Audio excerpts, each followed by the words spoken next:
มือบวชอันภิกษุไม่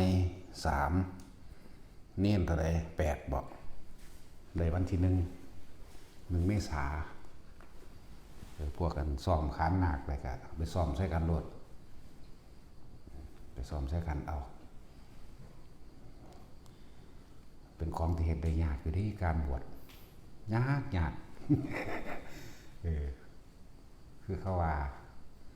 พวกกันนักบวชเป็นพวกขี้ข้านเนาะบ่จักทำมาหากินสั่นพวกติดคุกมันคือขยันเลยสั่นแต่ว่ามันง่ายถ้าว่ามันสุขสบายคนบวชขึ้นนิดหน่อยนึงพวกติดคุกคือเป็นล้านพุ่นพวกบวชเอาสัก200,000 300,000นิดนึงเด้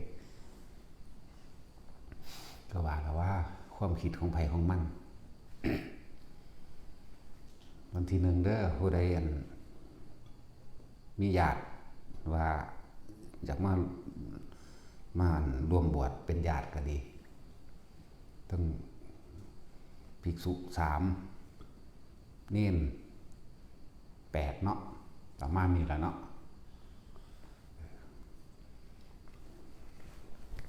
ประมาณนั้นแหละส่วนมากบวชบ่ค่อยสึกเด้วัดเฮาสึกหน่อยซึกนี่ซึกไปต่อสู่เด้ผมอยากว่าไปต่อสู่บางรูปติสนะอยู่บ่มันมีทางสนะดอกอันพวกซึก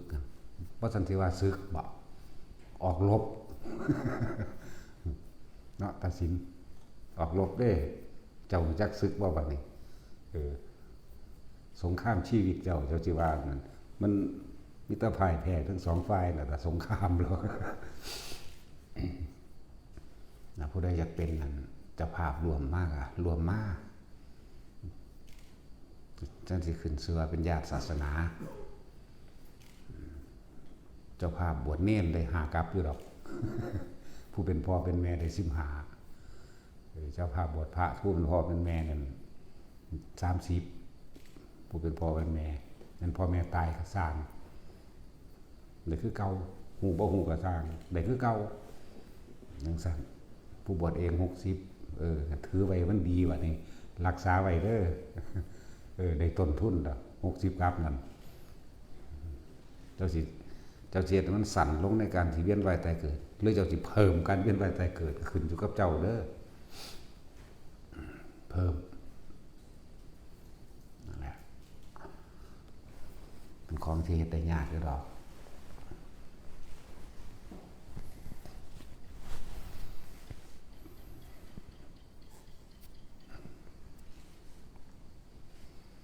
เรื่องของกรรมเป็นเรื่องที่ละเอียดละอออยู่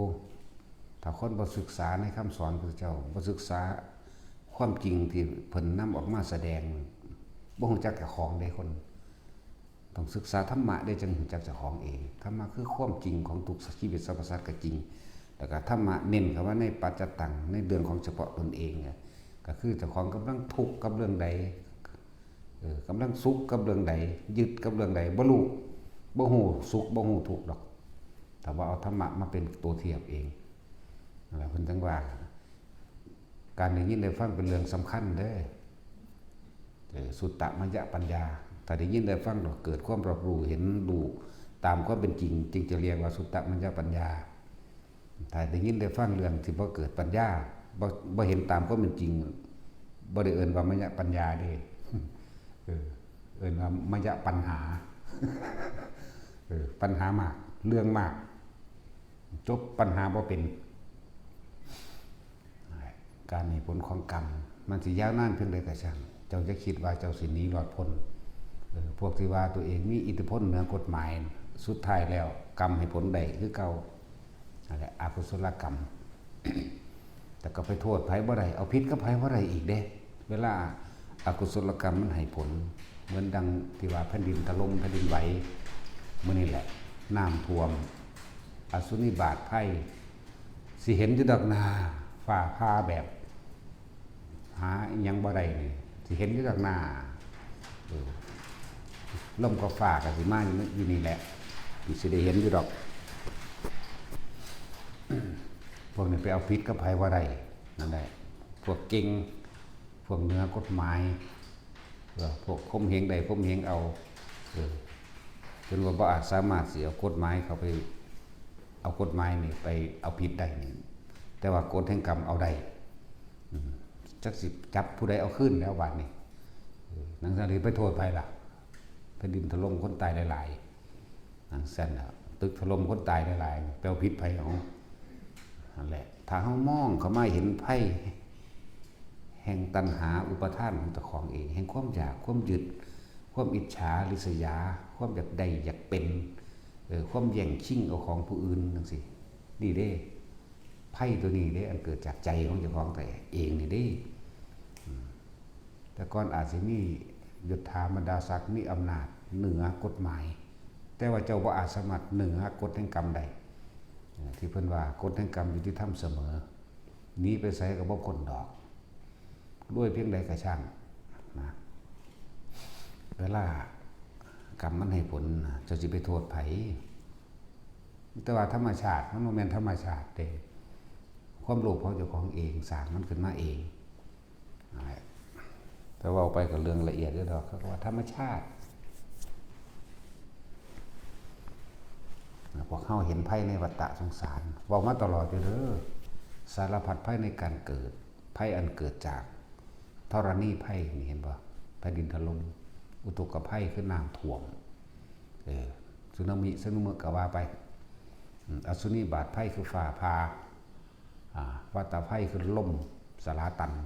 ล่มประหารชีวิตคนใดหรือล่มสลาตัน ล่มจากมาพร้อมกับฟ้าอยู่เด้เนาะขนาดบ่มีฝนมีหลายคนสิสังเกตว่าเด้ออันเวลาลมทอร์นาโดอย่างอยู่เมืองเนาะมีฟ้าผ่ามาพร้อมบ่มีฝนเด้นั่นแหละมีฟ้าผ่าพร้อมแปลกบ่ล่ะจังซั่นแล้ว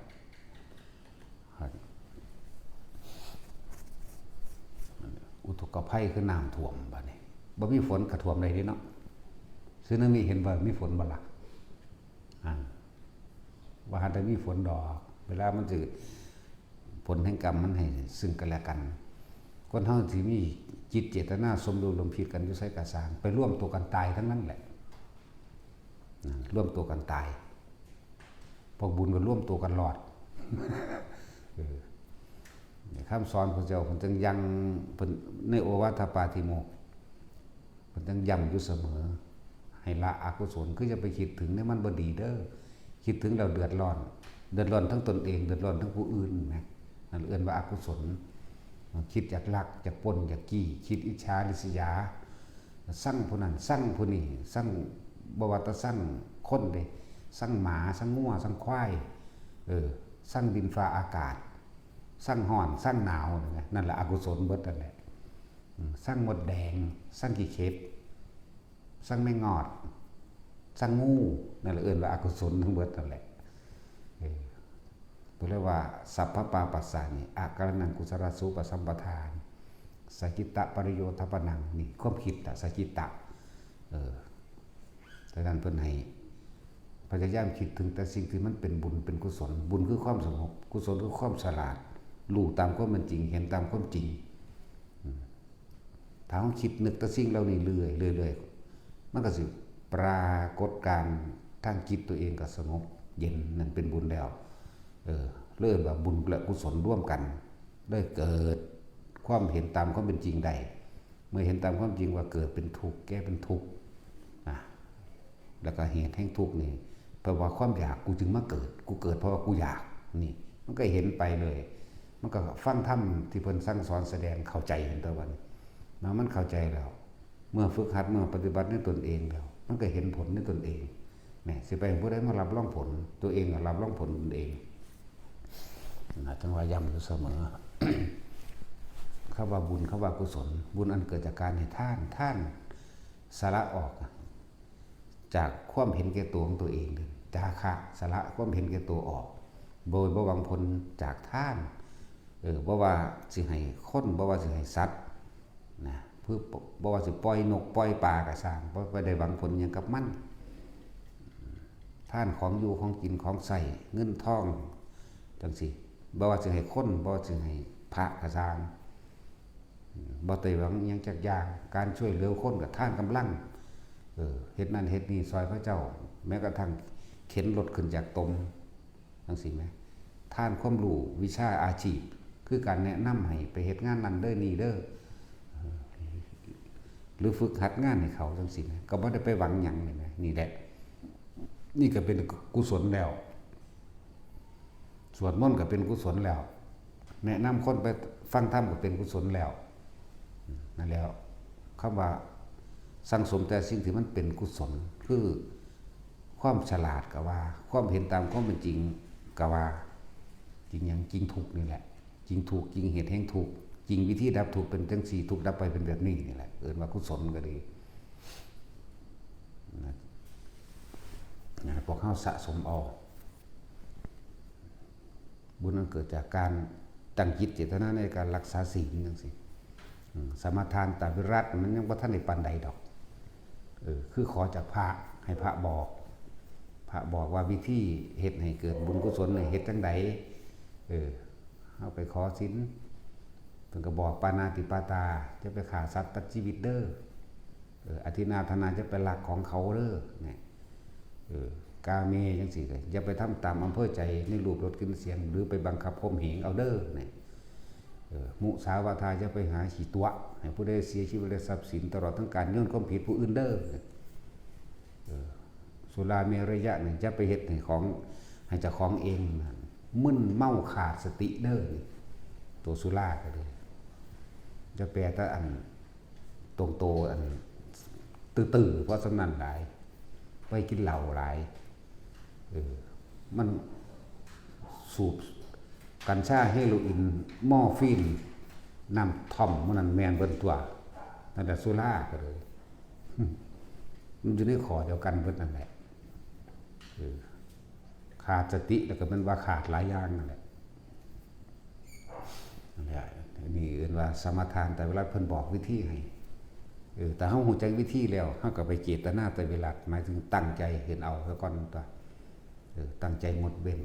ใน5ข้อนี้เมื่อตั้งใจงดเว้นได้แล้วเกิดความเคยชินรู้เขามันก็เป็นสมุจเฉทวิรัตเองเลยเป็นคนที่มีจิตไม่คิดเบียดเบียนทำร้ายผู้ใดผู้หนึ่งเสียชีวิตและทรัพย์สินตลอดทั้งคนและสัตว์ทั้งมนุษย์และอมนุษย์ไปเลยบ่เบียดเบียนแม้กระทั่งสิ่งที่ลึกลับพุ่นเด้กุละเป็นมันก็ค่อยๆเป็นเมื่อเพิ่นบอกเพิ่นสอนแล้วจึงเรียกว่าสมาทานตวิรัตเกิดขึ้นจากการได้ยินได้ฟังเพิ่นก็แนะนำเฮ็ดจังซี่พวกเจ้าสิอยู่สุขสบายเด้ออันนั้นก็คอยตั้งใจเฮ็ดในตนเองเมื่อตั้งใจดูเข้าเกิดความเคยชินเกิดความเคยชินแล้วมันก็เลิกความโลภเองนั่นแหละเป็นตัดความโลภเองนั่นแหละบาดนี้คนเฮามันเบียดเบียนกันพอวันอยากได้แม่นบ่ล่ะเท่านั้นเด้ถ้ามันบ่อยากได้แล้วมันก็เป็นของมันเองวายแต่เป็นสมุจเฉทวิรัตแล้วมันจากโสดาบันขึ้นได้บาดนี้แม่นบ่ล่ะสั่นตัวบ่ขาบ่ลักบ่ปนบ่จี้แม่นั่นแหละจังซั่นล่ะจึงว่าสร้างสมเอาเฉพาะสิ่งที่มันเป็นบุญคือความสงบภายในใจตัวเองมันบ่แม่นสงบภายในใจตัวเองอย่างเดียวมันสงบนอกพร้อมบุญนอกบุญในเด้บุญนอกคือมีชีวิตอยู่ร่วมกับผู้อื่นบ่เบียดเบียนบ่ข่มเหงบ่ทำลายบ่อิจฉานี่นะบุญนอกความเป็นปกติในการอยู่ร่วมกันบ่ได้มีเรื่องวุ่นวายในการใช้ชีวิตร่วมกันบุญในก็เกิดจากใจนะใจก็สงบสบายบัดนี้บ่ได้กังวลบ่ได้ร้อนบ่ได้คิดว่าไผสิมาฆ่ากูไผสิมากล่าวหาเรื่องของกูเนี่ยมันกล่าวก็กล่าวไปเถิดหน้ามันบ่สู่ความจริงมันสบายใจนั่นแหละบุญนอกบุญในบุญนอกคือความสงบภายนอกเฮาอยู่นำกันเดี๋ยวนี้นั่นแหละก็เกิดจากข้างในนั่นแหละมาหาทางนอกว่าให้พากันสะสมเอา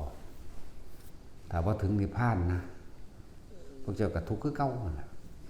เกิดเป็นหยังก็สร้างบ่เงิดนะก็เกิดไปตายนั่นแหละความเกิดความแก่ความเจ็บความตายเนี่ยอะไรจังว่าอย่างน้อยๆเฮากันอันสิได้โซดาหรือว่าโซดาก็สร้างเถาะตัดเอาหม่องมาโหลดลมหายใจโหลดตัดเอาหม่องหนีเลยทรงชาติเจริญชาติโดยลมหายใจ อย่าหนีจากฐานที่ตั้งแห่งจิตก็คือสติปัฏฐานสี่กายเวทนาจิตจิตเวทนากายร่วมกันเป็นหนึ่งเอิ้นว่ารู้สึกตัวแล้วเฮาสิเห็นสิ่งทั้งใดทั้งปวงมีความเกิดขึ้นเป็นธรรมดาแปรปรวนเป็นธรรมดาแล้วก็ดับแตกดับตายเป็นธรรมดานั่นแหละธรรมก็เลยนังสั้นอย่าหนีจากฐานที่ตั้งแห่งจิตก็คือสติปัฏฐานสี่กายเวทนาจิตธรรมแล้วนี่เน้นย้ำเข้าไปตั้งไว้หม่องใดในกายตั้งไว้หน้าผากนั่นแหละที่ตั้งไว้ใส่เน้นย้ำเข้าจี้เข้าคักขนาดนี้แล้วนั่นแหละจี้เข้าคักแล้วเนิบอยู่กลางหน้าผากนะรถขึ้นหัวก็นวบอยู่หัวรถลงกลางอกก็นวบนาบอยู่กลางอกรถนี่แหละทำความรู้สึกตัวอยู่แค่นี้เทศไปจนตายผู้บ่เฮ็ดก็ตายคือเก่าล่ะเฮ็ดก็ตายแต่ว่าพวกเจ้าสิตายไปเลยบ่กลับมาเกิดอีกหรือเจ้าฝึกตายแล้วตายอีกเท่านั้นแหละนั่นว่าพยายามแนะตั้งเน้นย้ำเป็นจุดเป็นหม่องโฟกัสให้หน้าผากเลยนั่นแหละโฟกัสให้ขนาดนั้นแล้วแต่ผู้เฮ็ดไปแล้วสังเกตตัวเองตัวถ้ากูออกจากความรู้สึกออกจากมึงนี้แล้วพูดไปมีความรู้สึกสร้างผู้นั้นฮักผู้นี้แล้วกังวลห่วงคนผู้นี้แล้วนะนั่นแหละ คนที่มีครอบครัวอยู่จังซั่นจังซี่ถ้าฟังเข้าใจแล้วการปฏิบัติธรรมกับการทำงานเลยเป็นหนึ่งเดียวกันได้มันก็ง่ายพวกบ่ได้ฟังเลยแต่เขาไปเอิ้นไปวัดน้ำกันบ่นี่โอ้ยเขาวัดบ่หลมดอกยังปล่อยว่างวัดนั่นได้แต่ปล่อยว่างได้บ่หาตะเขาเด้เป็นอรหันต์หรอกบ่ฝึกบ่หัดตนเองเวลาเป็นถูกเดือดร้อนมาโทษแต่ผู้อื่นเด้บ่ได้โทษเจ้าของคือคนนั้นที่เข้าใจชีวิตเด้ธรรมะเด้โอ้ยกูมาเกิดเองสมน้ำหน้ามึงไปหันเด้บัดนี้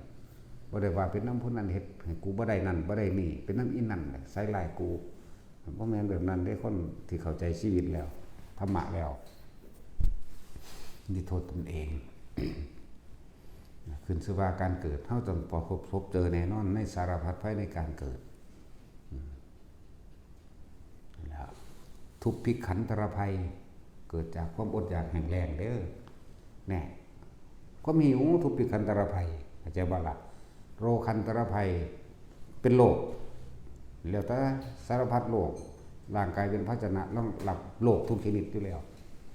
นี่แหละสัตว์ทันตรภัยสงครามนั่นเห็นบ่เขาไปจังซั่นคือเฮาเห็นนั่นน่ะสัตว์ทันตรภัยเกิดจากสงครามอสุริบาทภัยฝ่าพาวัฏภัยล่มสลาตันล่มจะขาชีวิตใดหรือเอิ่นต้องว่าจังซี่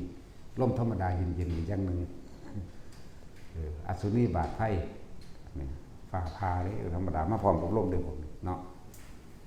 อาคีภัยกับไฟใหม่เลยสัมันบ่แม่นแค่นี้เด้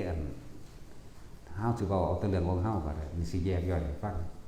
ภัยอันเกิดจากไฟใหม่ตายมดแดงมดดำแมงสาบ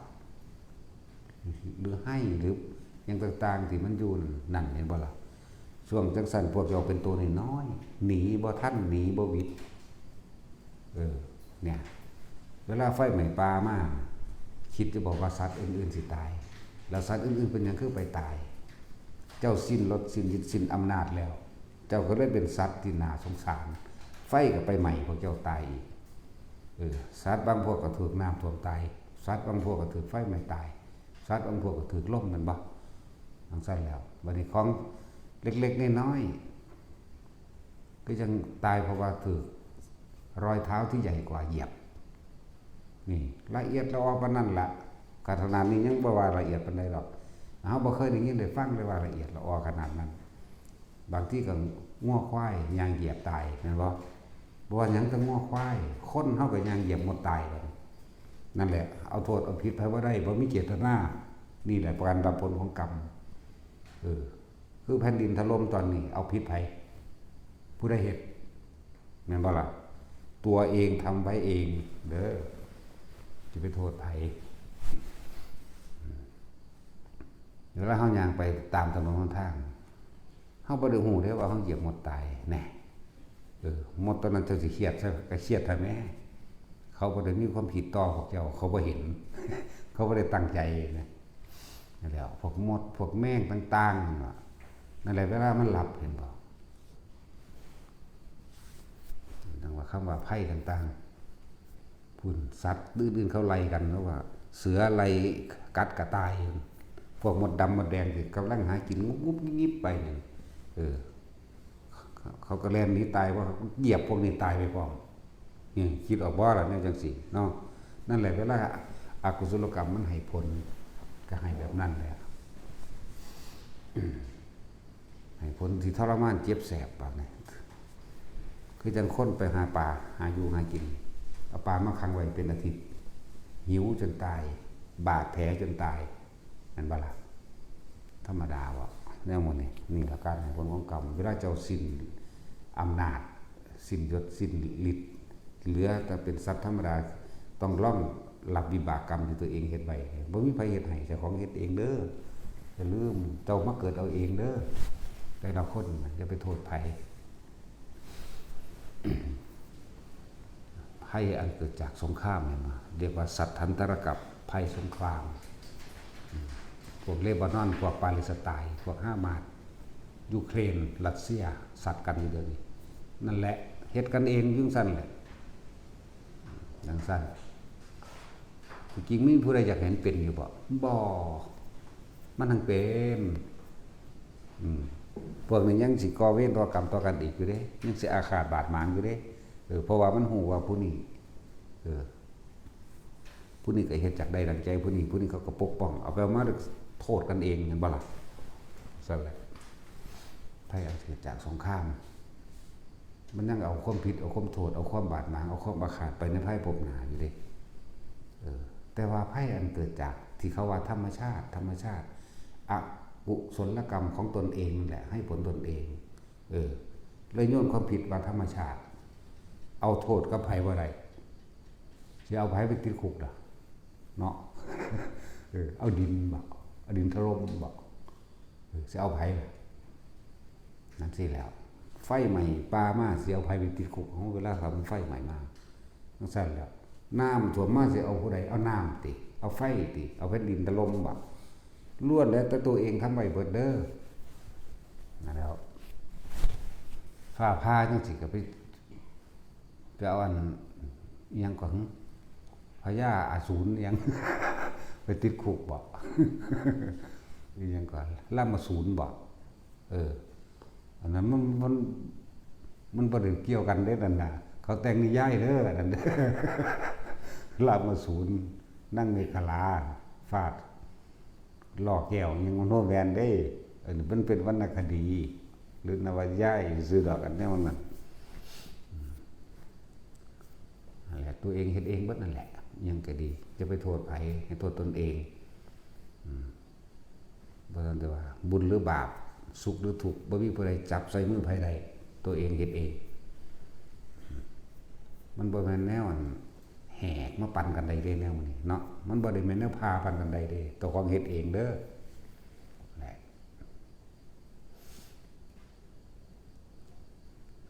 ว่าแต่ละคนแต่ละพวกเขาได้ยินได้ฟังจังซี่สมควรสิสลดสังเวชในตัวเองโกกหักผิดหวังมากนี่ก็เพราะว่าพวกเจ้าหวังนั่นแหละหรือถูกเนาะบางคนก็หนีผัวมาบางคนก็หนีเมียมาเพราะอย่างมันบ่ได้ดังใจมันบ่ได้นั่นอีหลีดอกหลายๆอย่างที่มันสังสมเข้ามามันบ่ได้ดังใจตอนอยู่น้ำกันเป็นทั้งสันทั้งสี่กูเบื่อเด้นั่นมันบ่ได้เบื่อวัฏสงสารมันบ่แม่นสลดสังเวชในชีวิตชาติที่การเกิดเด้มันเบื่อบ่ได้ดังใจผัวเฮ็ดบ่ได้ดังใจเมียเฮ็ดบ่ได้ดังใจผัวเนาะแม่นบ่ล่ะก็ออกมาจังซี่แต่ว่าก็ดีอยู่อย่างนึงฟังไปฟังมามันแม่นเด้ออกมาเลยก็มี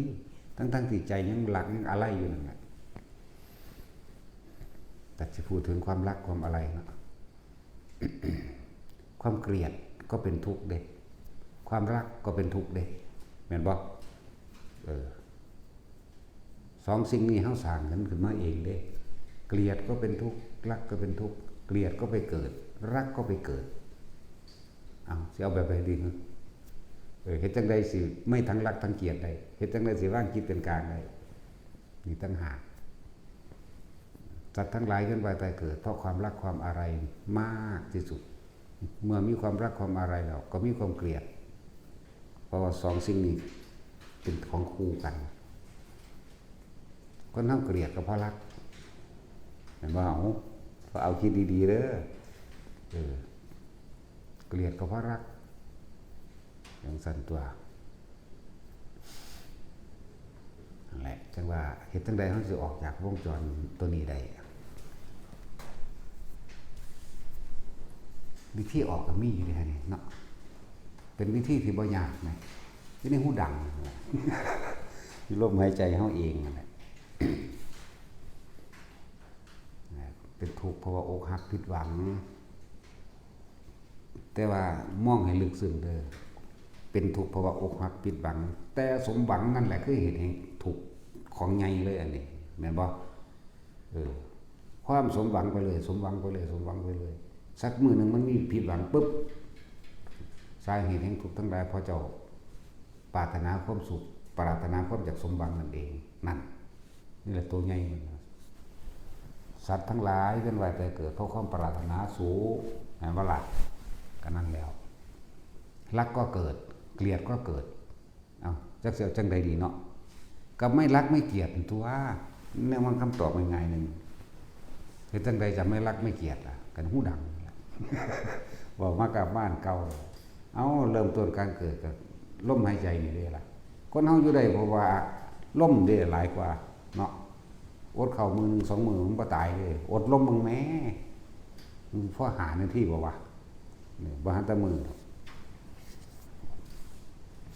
นั่นแหละเฮามีลมมาแต่เกิดแต่ว่าบ่เคยคิดถึงแต่ผู้อื่นตอนแรกๆน้อยๆใหญ่น้อยๆนอนอยู่ในกระดงไหลไปเรื่อยนี่คิดถึงแต่แม่นั่นแหละจะกินนมนั่นก็ผู้อื่นคือเก่าส่วนจะกินนมฮ้อนก็ให้ผู้อื่นไม่เฮ็ดให้หนาวก็ให้ผู้อื่นไม่เฮ็ดให้นี่คิดถึงแต่ผู้อื่นแต่เริ่มต้นเด้วันใหญ่ขึ้นมาพอไปเล่นผู้อื่นก็ฮู้จักหมู่ได้บัดนี้คิดถึงหมู่แม่นบ่ล่ะคิดถึงผู้เล่นนำใหญ่ขึ้นไปอีกแน่หมู่พวกหลายกระจายไปเลยใหญ่ขึ้นไปอีกคิดถึงจักได้ผัวได้เมียตัวบัดนี้แน่จักได้ผัวได้เมียแล้วก็ใหญ่ได้กันไปแล้วก็อยากร่ำอยากรวยไปอีกเนาะมันเป็นจังได๋แต่กับผู้อื่นเนาะคิดถึงแต่ผู้อื่นคิดถึงแต่สิ่งอื่นบ่เคยคิดถึงลมหายใจตัวเองดอกมันก็จะพ้นจากทุกข์บัดนี้บ่แม่นจะพ้นจากทุกข์จากการเกิดเด้แล่นหาผู้อื่นอีกว่าเขาว่ามังหันบอกเลขถูกแม่นแล่นไปหาเขาอีกเขาว่าต้นไม้นั่นขูดเอาเลขดีแล่นไปคุณเขาว่าอันนั้นอันนี้โดนบันดาลอะไรก็แล่นไปหาผู้อื่นเนาะเห็นบ่แม้กระทั่งไปขอจากพระจังซั่นแล้วอยากให้พระโดนบันดาลอันนั้นอันนี้ให้ไปเลยเด้โดนบันดาลหยังโตเขาก็ขอผู้อื่นกินอยู่มั้ยเนาะแม่นบ่ล่ะบุญรักษาเทวดาคุ้มครองบุญไปคิดต่อผู้อื่นอีกก็ว่าไปทำบุญทำทานก็ดีแม่นบ่สาธุเด้อบุญรักษาเทวดาคุ้มครองบ่ข่อยผู้ขาเด้อลูกหลานผู้ขาเด้อผู้นั้นเด้อผู้นี้เด้ออีกบ่แม่นธรรมดาเด้ให้รักษาคุ้มครองสัตว์เลี้ยงพร้อมหมูหมากาไก่เด้อบ้านเจ้าของนะขนาดนั้นเด้คนหลายอย่างคิดถึงแต่ผู้อื่นแต่คนพวกนี้ธรรมะเนี่ยคือบ่เข้าใจชีวิตเขาบ่เข้าใจความจริงมันขนาดพ่อแม่ตายแล้วนั่นเอิ้นมาใส่อยู่เด้จังซี่มันเคยคิดออกบ่เวลาสิไปทำงานทำไร่ทำนาเนาะพ่อเอ้ยแม่เอ้ยปู่ย่าตายายเอ้ยรักษาเฮือนรักษาลูกเด้อก็คิดถึงผู้อื่นอีกเด้อนั่นน่ะ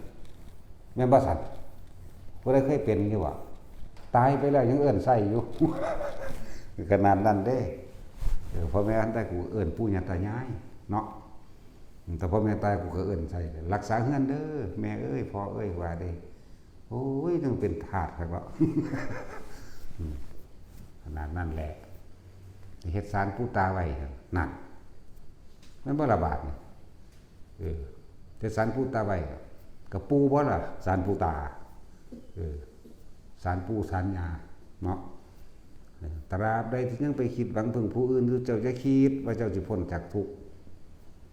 อะไรจะไปหายืดมือพระพุทธเจ้าสอนไว้เต็มๆแล้วก็พากันศึกษาเอานั่นด้วย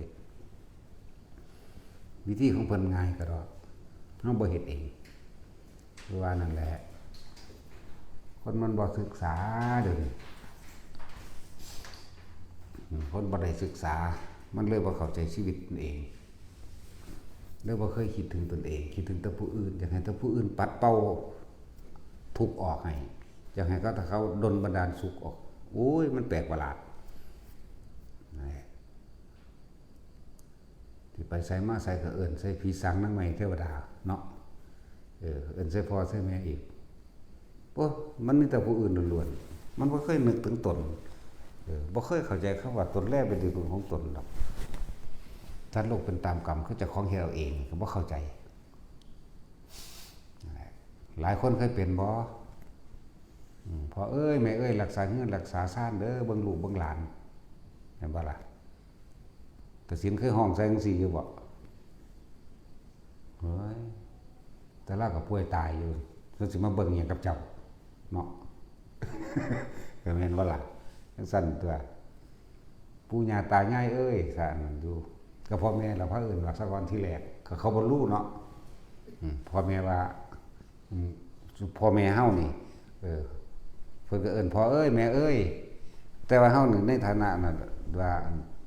ปู่เอ้ยย่าเอ้ยบัดนี้เฮาในฐานะเอิ้นปู่ย่าตายายอยู่เลยนี่แหละมันก็สื่อเพิ่นมาจังซี่แหละแต่ถือเดินทางไปทำงานกรุงเทพหรือไปค้าขายพ่อเอ้ยแม่เอ้ยดูแลรักษาปกปักรักษาลูกหลานเด้อให้อยู่ดีมีสุขให้อยู่ได้กินเด้อทั้งใส่ให้เบิ่งเฮือนพร้อมเด้แม่นบ่ล่ะอย่าให้ขโมยโจรลักของในบ้านเด้อทั้งเอิ้นไปนำทั้งให้อยู่เฮือนเฮ้มันจะเอาจังใดดีวะเป็นตะคิดยากก็ได้เพิ่นก็เลยเนาะแล้วผู้พ่อแม่ยังอยู่พ่อแม่ก็เอิ้นใส่พ่อแม่เพิ่นเฮาก็เอิ้นใส่ปู่ย่าตายายนี่เฮาในฐานะหลานแล้วเห็นบ่พวกนั้นก็เป็นฐานะพ่อแม่พ่อเอ้ยแม่เอ้ยเบิ่งลูกเบิ่งหลานเด้อเด้เนาะบัดเฮาก็ปู่เอ้ยย่าเอ้ยเด้นี่มันไปจังซั่นอีหลีเด้ปู่แล้วก็ไปหาเหรียญนั่นเหรียญนี่ก็ตุดของขังพาไปขายของพาไปปกปักรักษามันแปลกและถ้าคนมาฝึกหัดปฏิบัติธรรมฟังธรรมแล้วจึงจะเข้าใจสิ่งเหล่านี้จึงสิเข้าใจว่าเพิ่นเว้าเรื่องใดเข้าใจว่าเพิ่นกำลังเว้าเรื่องของเจ้าของเองที่เป็นเองแต่ว่าบ่เคยรู้จักตนเองมีแต่ความหวังให้ผู้อื่นซอยมีแต่ความหวัง เราต้องอาศัยธรรมะที่พระพุทธเจ้านำออกมาแสดงเพิ่นเอาความจริงที่เพิ่นไปค้นพบค้นพอมาเพิ่นไปฮู้ความจริงซึ่งมันมีของมันอยู่แล้วเป็นปกติแต่เฮาบ่รู้เพิ่นก็เลยเอาความจริงนั้นมาเว้าให้เฮาฟังเด้บ่แม่นเพิ่นไปสร้างขึ้นมาเด้เพิ่นบ่ได้สร้างสวรรค์เพิ่นบ่ได้สร้างนรกเพิ่นบ่ได้สร้างกฎแห่งกรรมอีหยังเพิ่นบ่ได้ไปดลบันดาลนั่นนี่ผู้ใดแต่ว่าเพิ่นเอาสิ่งที่เพิ่นเห็นเพิ่นรู้ตามความเป็นจริงมาสอนเฮามาแนะมาบอกแต่พวกเฮานี่สิเฮ็ดเอาบ่เท่านั้นแหละเพิ่นบ่ได้อุบัติขึ้นมาเพื่อสิว่ามาแก้ไขปัญหาปากท้องให้ไผเด้บ่ได้มาอุบัติขึ้นมาว่าสิมาดลบันดาลให้ผู้นั้นรวยให้สมหวังตามที่ขอตามที่ปรารถนาเด้พระพุทธเจ้านั่นน่ะสวรรค์มันมีของมันแบบนี้ทำดีแบบนี้ไปสวรรค์แบบนี้นรกมันมีแบบนี้ทำเลวทราบตำซาความคิดแบบนี้ไปนรกแบบนี้เปรตแบบนี้เดรัจฉานแบบนี้พรหมโลกแบบนี้นิพพานมันก็มีของมันอยู่แล้วเนี่ยมันเป็นปกติของมันอยู่แล้วมันเป็นจังซั่นของมันอยู่แล้วนะเพิ่นไปเห็นมาแล้วเพิ่นถึงเอาแนวมาเว้าให้เฮาฟังเฮ็ดจังซั่นเด้อเฮ็ดจังซี่เด้อน่ะเฮ็ดบ่เฮ็ดก็สร้างเด้อล่ะเพิ่นบ่ได้ผลใดผลเสียกับไผเด้จังว่าจะโทษผู้อื่นเด้อเป็นทุกข์เป็นสุขอิหยังก็ดีอย่าโทษผู้อื่นเบิ่งตัวเองนี่เว้าเรื่องกว้างๆย่นย่อเข้ามาอีก สิ่งที่สำคัญสูงสุดในชีวิตของสัตว์ทั้งหลายที่เกิดด้วยแต่เกิดมานี่อาหารที่อยู่อาศัยเครื่องนุ่งห่มยารักษาโรคจริงๆมันบ่รักษาให้หายดอกมันบรรเทาความเจ็บปวดซื่อๆเนาะบ่มีผู้ใดหายจากโรคหรอกมีแต่ตาย ดูแลกันรักษากันไปกันรักษาไปตายเนาะเท่านั้นแหละบ่เป็นอันนึงก็เป็นอันนึงนั่นแหละจังว่าถ้าผู้ใดเห็นคุณค่าของตัวเองคุณค่าของจิตตัวเองแม่นเจ้าสิอยู่เมืองนอกแม่นเจ้าสิอยู่ต่างจังหวัดอันบ่เป็นถิ่นฐานบ้านคือตัวเองถ้ามันพออยู่พอกินเบิดหนี้เบิดสินแล้วก็กลับบ้านมาหักถิ่นฐานบ้านเกิดตัวเองมาพัฒนาบ้านเกิดตัวเองตาพากันมาบำรุงรักษา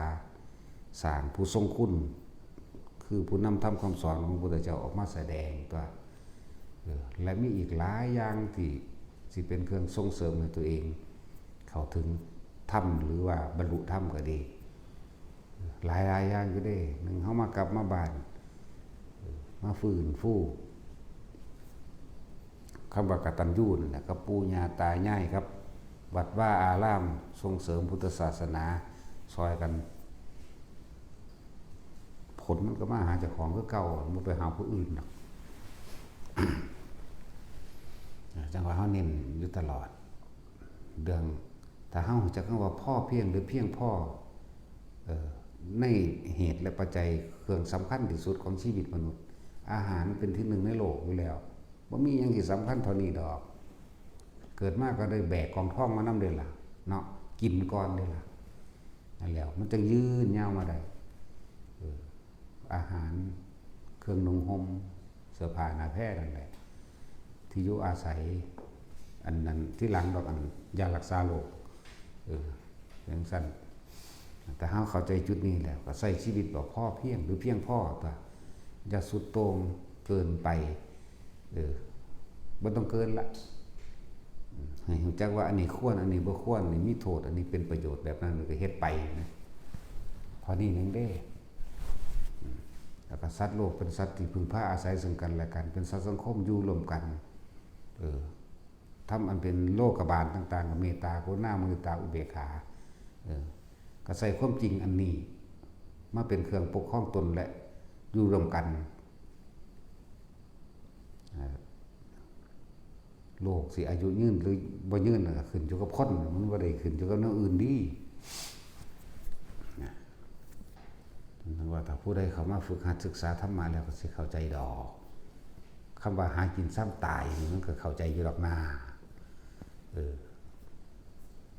แล้วก็ผู้ที่เข้าถึงธรรมได้หรือได้ดวงตาเห็นธรรมหรือบรรลุธรรมบ่ได้เลือกคนจนคนรวยเสมอกันเบิดคอยน้อมรับเข้ามาเถอะบ่ได้เกี่ยวกับรวยกับจนบ่ได้เลือกศาสนาอีกเด้ธรรมะนี่เป็นของกลางเป็นของโลกเป็นของที่ทุกๆคนสามารถเข้าถึงได้เลยบ่ได้เกี่ยวกับอัตลักษณะในตัวตนว่าพุทธศาสนาคริสต์ซิกฮินดูอิสลามยังก็แล้วแต่ถ้าน้อมสิ่งนี้ถ้าน้อมเข้าไปปฏิบัติน่ะสามารถได้เบิดนั่นแหละตะกี้ก็สิอึดอยากหยังชนทั้งหลายแต่ว่าพามเบิดนั่นแหละแต่ว่าพวกคู่ทั้ง6มันก็มีต่างหากคือเด้ล่ะพวกเจ้ารัฐิใหญ่ๆแม่นบ่ล่ะพวกเกตกำพลปุณระกัสสปะพวกมื้อนี้เจ้ารัฐิใหญ่ๆมันก็มีอยู่แล้วแต่ว่าเขาเปลี่ยนความเห็นไม่ได้เขาก็เมื่อฟังคำสอนพระพุทธเจ้าได้แล้วก็เห็นตามความเป็นจริงได้แล้วมันก็ถอดถอนความยึดมั่นถือมั่นต่างๆออกคือจังว่าบรรลุง่ายแท้เนาะสั้นแล้ว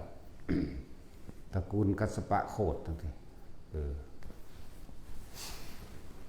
ลัทธิใหญ่ๆ3พี่น้องมันว่าล่ะทั้งสั้นแล้วก็ยังสามารถบรรลุได้เอาง่ายๆ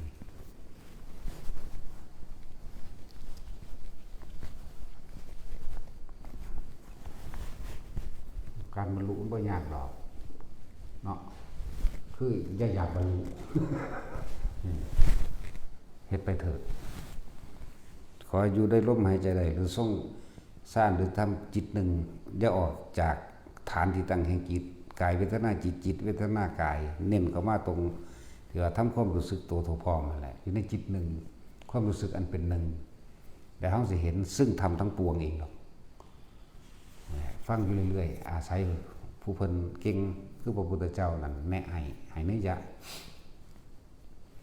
การบรรลุคืออย่าอยากบรรลุแต่ให้รู้สึกตัวในลมหายใจมั่งในอุณโลมมั่งเห็นด้วยแค่นี้ผู้ใดอยากสงบก็จะความสงบคือต้องตัดความอยากออกเหมือนกันความบรรลุก็คือต้องตัดความอยากบรรลุออกเหมือนกันถ้ายังค่าอยากคือคิดอยู่นั่นมันบ่บรรลุอย่างเด้นั่นแล้วก็บ่ต้องไปตั้งว่าผู้ใดสิบรรลุหยังเป็นหยังเพราะว่ามันบ่มีหยังเป็นหยังให้รู้สึกตัวได้เน้นย้ำเพราะทุกคนเกิดมาตายเสมอกันอยู่แล้วเด้อรวยก็ตายจนก็ตายบรรลุธรรมก็รวยกับบรรลุได้จนกับบรรลุได้บ่ว่าหญิงบ่ว่าชายเหมือนกันได้เสมอกันว่าทุกคนเห็นหลายๆอย่างมากพอแห้งอะไรเดี๋ยวนี้ ยังเช่นเตือนไว้นั่นแหละเด้อปีนี้น้ำไหลกับแผ่นดินถล่มมีในไทยนี่แหละบาทนี่มันจะมีในไทยนี่แหละบาทนี่ตะกี้มันเอาอื่นสะเทือนมามันนำลองมาให้เราอยู่ในระหว่างกลางพรรษาเริ่มเขาพรรษานี่น้ำท่วมก็ว่าแผ่นดินถล่มก็ว่าสไลด์มาจากภาคเหนือมาสู่ภาคกลางภาคใต้นั่นน้ำกับฝนบ่แม่นอันฝนนั่นแหละน้ำกับลมภาคตะวันออกน้ำกับลมแต่ว่าบ่หลายแต่ตัวนักภาคเหนือกับภาคกลางเขาเต็มหมดนะว่าตัวกรุงเทพหมดนะเนาะกับปริมณฑลแหละไว้ทุกคนฝึกตนเองไว้เด้อผู้ภาวนาจากจุดอุณโลมหรือทรงชาติพระท่านเป็นทองหาเครื่องอยู่ของใจของให้มันได้บางคนกับภาวนาพุทโธไปโลดบางคนกับนมัตถุพุทธานั่งเฮ็ดไปโลดมันก็ป้องกันหลายๆอย่างผู้ทรงชาติใดก็ทรงไปเฮ็ดไปภาวนาเป็นหรือบ่เป็นก็เฮ็ดไปพอภาวนาตายว่าตาย ตายคือกันบางพวกตายบ่กลับมาเกิดอีกบางพวกตายข้างไว้อนาคามีกับบ่กลับมาเกิดอีกเหมือนกันบางพวกตายด้วยสกิทาคาบางพวกตายด้วยโสดาบางพวกตายด้วยการตกข้างอยู่พรหมโลกบางพวกตายอยู่ในสวรรค์ตกข้างในสวรรค์จังซี่ไอ้พวกบ่ภาวนาเป็นกับส่วนมากอยู่ลงทางใต้เรียกว่าล่ะตายเหมือนกันพวกภาวนาเป็นก็ตายพวกบ่ภาวนาก็ตายเสมอกันนั่นแหละว้ายบอกคักปานนี้ละเด้แต่เก่าบ่ค่อยเว้าปานใดเด้เพราะมันบ่ทันมีเหตุเกิดเมื่อเหตุเกิดแล้วจังเว้าเนี่ยบ่ต้องพออยู่พอกินแล้วก็มาซะอันพ่อบ่พ่อก็มาหากินซ้ำตายอยู่บ้านนี่บ่ดีกว่าบ่เนาะ ได้มาพัฒนาบ้านเกิดได้มาพัฒนาเลือกส่วนเลยหน้าของตนเองได้ระลึกนึกถึงความเก่าความหลังโดยปู่ย่าตายายเป็นผู้สร้างไว้ให้เนาะเป็นผู้มีคุณเนาะลุงป้าอาเอาแบบนั้นเป็นปรีเนาะการระลึกนึกถึงคนก็มีนึกถึงบุญคุณของเพิ่นแล้วก็มีการอยากเข้าวัดฟังธรรมก็มีการอยากทำบุญอุทิศหาแม่นบ่ล่ะอันอยู่พุ่นมันบ่ได้มีเวลาอย่างมีแต่ซิ่งกันมีแต่หวาดระแวงใส่กันเด้หน้าห้องซ่อนกันจังซี่บาดระแวงใส่กันเด้โอ้มันสิมารูปแบบใดอีกเนาะบาดนี่เนาะหลักของกูซะแล้วเนาะห่วงนั้นห่วงนี้ซะแล้วเนาะมีจังซี่มันบ่มีเวลาอยู่บ้านนอกเฮานี่อยู่อีสานเฮานี่อย่าลืมว่าภาคอีสานเป็นภาคคนบุญคักๆเลยม้วนดินกันแน่นหนาถาวรเลยม้วนดินแล้วก็ด้วยอริยะเจ้าหลายองค์ที่เขาเจ้าแผ่เมตตาออกปกปักรักษาโดยภายในมันมีอยู่นี่แหละนั่นแหละมันมีในหันแหละกลับมาอยู่บ้าน หาอยู่หากินไปจังซั่นแหละสอนหัวกินไปขุดที่โป้มกินไปไต่แม่งกินนู่นหาเห็ดหาหน่อไม้กินไปนั่นแหละกินแค่อิ่มนะไผก็เลยกินหยังก็เลยเนาะจังสิกินอาหารจากต่างดาวมาอยู่บ่เลยมันก็กินไปตายตัวเป็นอาหารจากต่างดาวเลยรวยหลายก็ดีเนาะจังสิกินข้าวค่ำละล้านมันก็กินอิ่มนั่นแหละกับพวกเขาหาจำปลาแดกน้ำเขาบองปลาแดกนี่ก็อิ่มคือกันละนา อิ่มดอกกินไม่ได้อีกหรอกนาเนาะแต่สินต้องสั่นแล้วอย่าไปเงิดหลายอันอาหารจานละเท่านั้นกาแฟแก้วละ100โอ้โหกูเสียดายว่าสั่น พวกบ้าต้องสั่นแล้วใส่บ่เป็นประโยชน์อิ่มเหมือนกันกินหยังก็ดีเอากระโปไปตักน้ำกินน้ำห่วยก็อิ่มบ่มีกระโปตักก็ก้มลงดูดกินเลยก็อิ่มพวกกินเอาเพชรไปเฮ็ดแก้วน้ำก็กินแค่อิ่มนั่นแหละเนาะมันจะกินไปใส่เดี๋ยวนี้นั่นแหละคนเฮามันแค่หากินซ้ำตายเด้ออยู่ว่าผู้ฝาจะสุรุ่ยสุร่ายมาแต่อยู่บ้านมันมีคุณค่าเด้ถ้าเฮาหาเงินอยู่ทางในเมืองหลวงก็ว่ามันหาง่ายแต่ว่าถ้ามาอยู่บ้านแล้วมันมีคุณค่าเด้อาจจะได้แบ่งปันผู้นั้นแบ่งปันผู้นี้เนาะมันสั้นเลย พัฒนาบ้านเจ้าของหลายๆอย่างในพัฒนาแหละทางที่ดีก็เฮ็ดหน้ากินไปนั่นแหละปลูกต้นไม้ต้นไหลเพราะได้กินหมากนั่นแหละเนาะนั่นแหละแต่ว่าจะไปทะเยอทะยานน้ำเขาหลายอย่าจะขี่เครื่องบินหลายเถอะ มันจากซื้อคนเครื่องบินขี่คนได้เดี๋ยวนี้คนมันจากกว่าหมู่นั่นนะพวกความอยากคนไหมเนาะพวกนักอวกาศมันก็กินเขาอยู่เลยเนาะไม่เห็นไหมว่ามันไปกินอวกาศเลย หรือว่ามันไปกินดาวอังคารมันวะมากินนะกินพืชพันธุ์ธัญญาหารมันเกิดจากโลกเขานี่แหละมันบ่ไปกินอันฝุ่นขี้ดินแดงอยู่ดาวอังคารหรอกหรือว่ามันไปกินดาวพลูโต อาหารตั้งดาวมันเป็นยังไงเลยยังไงยังว่านี่บ่ได้สะออนนี่ยังจะย่างเลยภาษาหากินซ้ำตายปัจจุบันเฮานะหาหน่อไม้กินไปเลยย่ำนี่ก็หักแหนงมัน หาแหนงมันปอกแซ่บแต่มันอึดเนาะแซ่บอีหลีถ้ามันอึดเป็นอีหลีเด้ถ้ามันบ่อึดมันจังบ่อยากอันบ่แท็กซี่บักม่วงกูเต็มบัดอยู่นี่บ่เห็นกูได้อยากแค่คน ตอนมันบ่มีอ่ะนะมันจะแซ่บคักแท้บัดมันมีเด้มันบ่อยากเด้บักมีก็เต็มอยู่แต่กินมื้อละ100ก็ไปซื้อเดี๋ยวนี้หูถิ่มอยู่ทันทีไปจังนี้ คือมากินบุ๊กนั่นแหละบ่อยากดอกแต่เฮาขยันเฮาบ่จำเป็นต้องไปเฮ็ดขายถ้าเข้าใจชีวิตแล้วเฮ็ดหน้าได้เข้าใส่เราไว้เจ้าสิมีบ่อเลี้ยงปลาหรือเจ้าสิก็เฮ็ดไปเถอะหรือเจ้าสิหากินน้ำห้วยน้ำหองก็เฮ็ดไปเถอะปลูกผักปลูกหญ้ากินก็เฮ็ดไปเถอะอย่างน้อยเจ้าก็ต้องมีเวลาได้เข้าวัดฟังธรรมแล้วก็สิได้ระลึกนึกถึงความทุกข์ยากลำบากของพ่อแม่ปู่ย่าตายายไหมมารักษามาอนุรักษ์ไว้ตัวฟื้นฟูประเพณีมา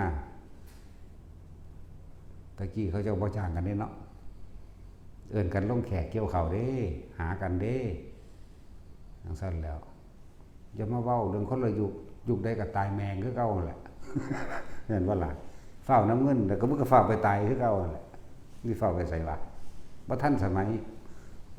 พวกอันท่านสมัยก็กินข้าวแมงคือเก่าแหละเนาะแม่นวะหรือว่ามันกินสเก็ตดาวพุ่น กินข้าวคือเก่านั่นแหละท่านหรือบ่ท่านก็เลยสมัยใหม่สมัยเก่าของเก่ากับของใหม่อันใดดีกว่ากันโอ้ยมีเบิดอันใดก็ดีเข้าหาแนวเข้ามาเว้าว่าถ้าของใหม่ดีกว่ามึงก็ไปหาพ่อกับแม่ใหม่มึงรู้ มึงอย่าเอาพ่อกับแม่เก่าที่เนาะเราไปหาเปลี่ยนแล้วมึงหรือหาซื้อเอาใหม่มีอยู่บ่ แม่นบ่ฮู้สั่งปู่กับย่าพ่อกับแม่กูไปหาซื้อเอาใหม่ มันสิแม่นบ่ล่ะอันนั้นบ่มีดอกนะจังว่าพากันอยู่บ้านหากินมอกๆแมกๆไปนํกันโหมันสนุกสนานมันมีบุญกว่ากันเด้สิเว้าล่ะฮีด12ข้อง14ในภาคอีสานมันเต็มอยู่นี่เนาะว่าถ้าว่าไปทะเยอทะยานอยากให้มันร่ำมันรวยมีอำนาจจะทำดาศักดิ์ยังกระไผดอกพวกมียศถาบรรดาศักดิ์ก็ตายคือเก่านั่นล่ะมีไปตายสั่นแล้วพวกนั้นมันสิตายได้เกิดง่ายบ่ล่ะ นี่โลกนรกของที่หลายกว่าอันนี้เว้าถึงให้เห็นคุณค่าของชีวิตตัวเองมันไม่ได้เกิดมาเป็นคนแล้วเมื่อมันเป็นคนแล้วก็ทำคนให้เป็นมนุษย์เมื่อมันเป็นมนุษย์แล้วก็เฮ็ดให้มันเป็นผู้ประเสริฐเมื่อมันประเสริฐแล้วก็เป็นอริยะเข้าไปตัวเนาะคนจะคิดว่าเจ้าของเป็นสัตว์ประเสริฐได้เลวกว่าหมาก็มีได้เนาะบอกทั้งสี่สุขศูนย์ได้คนเนาะแต่ของสี่โมโหได้มันเลวกว่าสัตว์มันได้ขนาดนั้นได้แหละทำคนให้เป็นมนุษย์ให้เริ่มมีใจมีศีลเดินมนุษย์เป็นผู้มีเมตตามาจากน้อยแน่ ฝึกตนเองกับเขาเป็นผู้ประเสริฐประเสริฐสูงสุดกับบ่เป็นหยังเลยพุ่นล่ะแล้วแต่เฮากลับมาบ้านเฮาอีกถึงปู่ย่าตายายผู้สร้างอันนั้นนี่ไว้ให้เด้มันจะคอยระลึกถึงบุญคุณจิตใจมันจะคอยสำนึกสำเนียกในความทุกข์ยากลำบากหลายอย่างนั่นแหละเมื่อกี้พ่อกับแม่เพิ่นก็พาสอนหวกให้น่าเรียนเนาะ สอนหวกแกงหน่อไม้เอาปลาขอนตึกแหน้ำสะน้ำหนองไปเด้เนาะหอดย่ำหาเฮ็ดแถบก็หาเด้เฮ็ดละโงกเฮ็ดยังก็หาไปเด้นี่ซ้ำนี่หนึ่งเด้ล่ะเขาเจ้าก็คือเลี้ยงเฮาใหญ่อยู่เนาะจังซั่นตัวกินของหวานก็หาเก็บกินหมักเล็บแมวหมักก้นโคก ผักยังปลาดุกเป็นซั่นตัวก็บ่เห็นว่าเดือดร้อนคมเหงรังแกกันฆ่ากันคือซุมื้อนี้เด้ซุมื้อนี้ความโลภกับความโลภเดือดร้อนคมเหงรังแกฆ่ากันเอาลักปล้นกี้กันเนาะนั่นแล้วทำชีวิตให้มันถึงบุญได้สงบได้นะครับมาอยู่บ้านแล้วหังสิฮู้จักดอกตั้งแต่กินอันห้องตรงกันตรงข้ามกันระแวงระวังกันอยู่ว่าซั่นแต่มาอยู่บ้านแล้วความผ่อนคลายหลายๆอย่างความอยากพัฒนาบ้านตนเองความสมัครสมานสามัคคีเกิดดอกเพราะว่ามีวัดเป็นศูนย์ร่วมจิตใจอยู่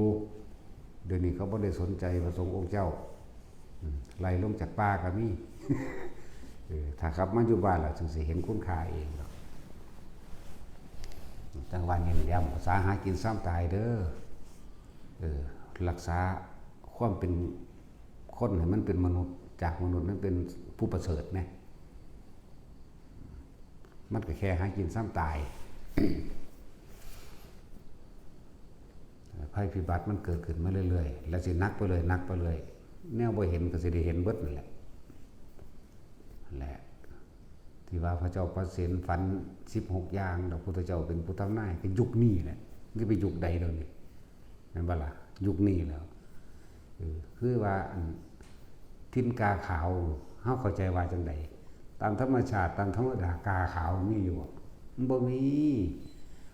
คนเลวถูกยกเป็นคนดีก็เอิ้นทินกาขาวนั่นน่ะทั้งซี่แล้วแปลเป็นมรบาทนี่นั่นแหละถ้าผู้ใดอยากพบความประเสริฐในตนเองผู้ใดอยากเอาตัวเองหลอดจากวัฏสงสารกลับมาบ้านซะมาอยู่แล้วมันสิได้หลายๆอย่างในคุณค่าของความได้เกิดเป็นคนดอกนา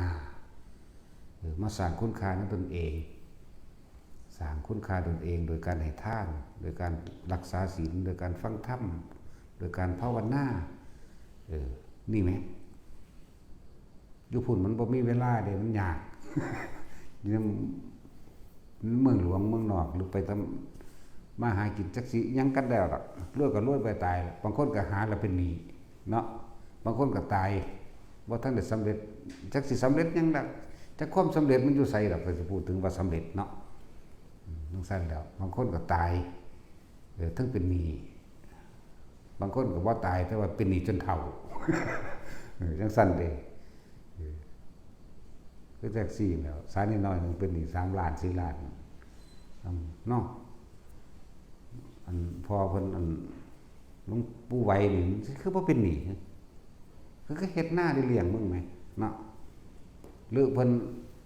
ไปเอาอันสเก็ตดาวมาขายบ่แม่นหน้าเกิดหน้าขายข้าวเลี้ยงส่งลูกเรียนกันเลยเนาะแม่นบ่ล่ะ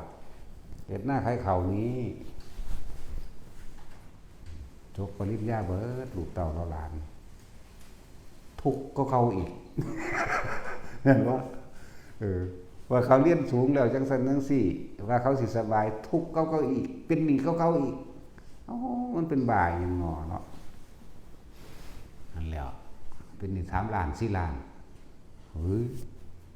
จะหามันยังหามาเป็นหนี้จังซั่นล่ะหลายคนอยู่เด้ว่าซั่นสิว่าพวกข้าราชการนี่มีแต่พวกเป็นหนี้เบิดนั่นแหละทหารก็ตามคู่ก็ตามจักมันสิหามันแปลกประหลาดว่าล่ะเนาะเงินเดือนก็มีเท่าใดหลายหมื่นอยู่เด้สวนก็มีคือเขาหน้าก็มีคือเขารถก็มีกว่าเขาอีกแต่เป็นหนี้กว่าเขาอีกจังซั่นแล้วสู่อันพญานายกับยายคำใดว่าได้บ่เป็นหนี้จักบาทพูนบ้างค้าขึ้นห่างเฉยอยู่ทำบายสบายบ่ได้คิดว่าโอ้ยเสียวนี้เงินใส่น้อไปใส่ดอกธกสบ่คิดเขาบ่มีหนี้ซั่นแล้ว